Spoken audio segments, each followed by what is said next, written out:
Hi hello నమస్తే. Welcome to NK TV. నేను మీ Seshapriya. YCP అధినేత జగన్మోహన్ రెడ్డి వ్యూహాత్మక రాజకీయాలు చేస్తున్నాడా అంటే కొంతమంది అవునని, మరి కొంతమంది పార్టీ నాయకులు అయోమయ స్థితిలో ఉంటున్నారు. ఒకప్పుడు అధికారంలో ఉన్నప్పుడు జగన్మోహన్ రెడ్డి వ్యూహాలను ఎవరూ అర్థం చేసుకోలేరని వైసీపీ శ్రేణులలో గట్టి నమ్మకం ఉండేది.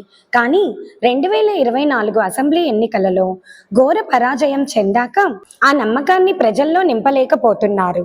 ఆ కారణంగానే వైసీపీలోనూ ముఖ్యమైన నేతలందరూ వేరే పార్టీలోకి వలస వెళ్ళిపోతున్నారు. ఈ విషయంలో కూడా జగన్మోహన్ రెడ్డి వాళ్ళని ఆపే ప్రయత్నం చేయడం లేదని సొంత పార్టీ నాయకులు చెప్తున్నారు.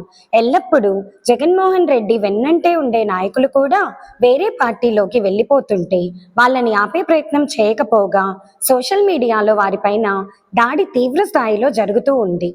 ప్రతిపక్ష హోదా కూడా దొరకని పరిస్థితిలో జగన్మోహన్ రెడ్డి అసెంబ్లీకి పోకుండా మీడియా ద్వారా ప్రభుత్వాన్ని ప్రశ్నిస్తా అంటున్నారు.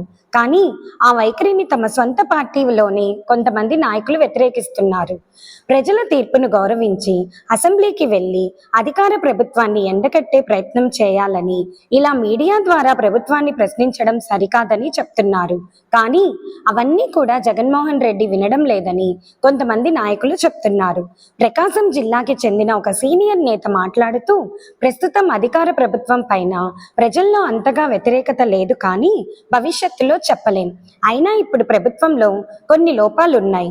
ఆ లోపాలు ఎత్తి చూపే ప్రయత్నం కూడా జగన్మోహన్ రెడ్డి చేయలేదని చెప్పుకొచ్చారు.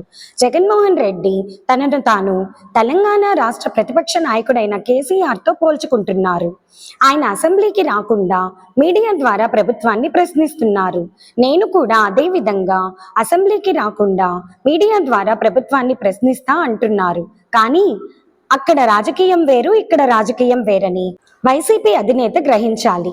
ఎందుకంటే తెలంగాణలో కేసీఆర్ పైన ఈగ కూడా వాళ్ళనివ్వట్లేదు. వాళ్ళ పార్టీ నాయకులు కేటీఆర్, హరీష్ రావు వాళ్ళందరూ కూడా కేసీఆర్ పైన ఏం మాట్లాడినా వాళ్ళు స్ట్రాంగ్ గా కౌంటర్ ఇస్తున్నారు. కానీ ఇక్కడ జగన్మోహన్ రెడ్డి పైన ఎలాంటి ఆరోపణ చేసినా దానిని జగన్మోహన్ రెడ్డే ఎదుర్కోవాలి. ఆయనకు సపోర్ట్గా ఏ నాయకుడు ముందుకొచ్చి అధికార పార్టీకి ధీటుగా కౌంటర్ ఇవ్వడం లేదని జగన్మోహన్ రెడ్డి గ్రహించాలి.